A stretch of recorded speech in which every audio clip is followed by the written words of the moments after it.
아니 그 평소에 검사님으로 이렇게 일을 하시면서 이런 법이 있었으면 좋겠다 하시는 거 있어요? 최근 이슈가 되고 있는 스토킹 관련해서 네, 스토킹이 원래는 경범죄로만 처벌이 됐었죠.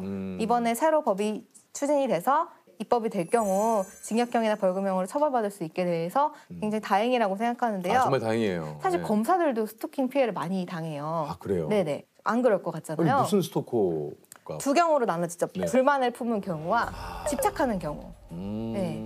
전자 같은 경우는 자기가 처벌받은 거나 아니면은 자기가 고소한 사건을 기소해주지 않은 경우 지속적으로 불만을 품고 계속 편지를 보낸다거나 찾아온다거나 따라다닌다거나 네. 이런 경우가 있고요. 반대의 경우도 있어요. 예를 들어서 선배님 중에 훈훈한 외모를 가지신 분이 있는데 피의자를 조사하다가 겨울이었어요. 너무 추운 거예요. 그래서 실무관님한테 실무관님 창문 좀 닫아주세요 했는데 알고 보니까 피의자가 맨발이었던 거예요. 네. 피의자는 순간적으로 아, 저 검사님이 나를 위해서 창문을 닫아주시는구나. 아, 거기서 이제 갑자기 네, 라고 다른 생각을 감정을 하고 느끼는구나. 다른 감정을 느끼고 그때부터 집착하기 시작해서 몇 년을 쫓아다니고 저희는 인사이동을 하거든요, 2년마다. 예. 청을 옮기면 청을 바꿔서 따라오는 경우도 있어요. 그러니까 이사를 해서 본인도. 진짜요? 네네. 그리고 예전에 어떤 부장검사님 같은 경우는 야근하려고 저녁 먹고 들어와서 집무실 문을 열었는데 어떤 여자가 옷장에 이렇게 앉아있는 머리를 이렇게 싹 늘어뜨리고 부장님을 기다리면서 네. 그런 경우도 있고 검사들도 스토킹 피해를 많이 당합니다. 이야.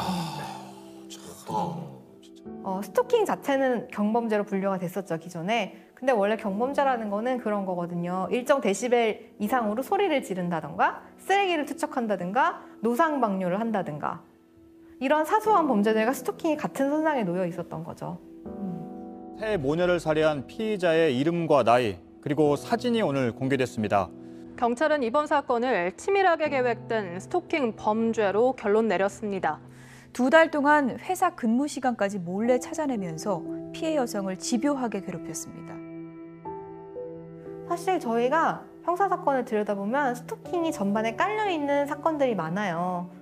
사실 핵심은 스토킹임에도 불구하고 이걸 처벌하지 못하기 때문에 그 가지에 깔려있는 자잘한 주거침입, 폭행, 모욕 이렇게 자잘한 범죄들로밖에 처벌할 수 없는 경우가 많아서 저희는 굉장히 안타까운 거예요, 그게.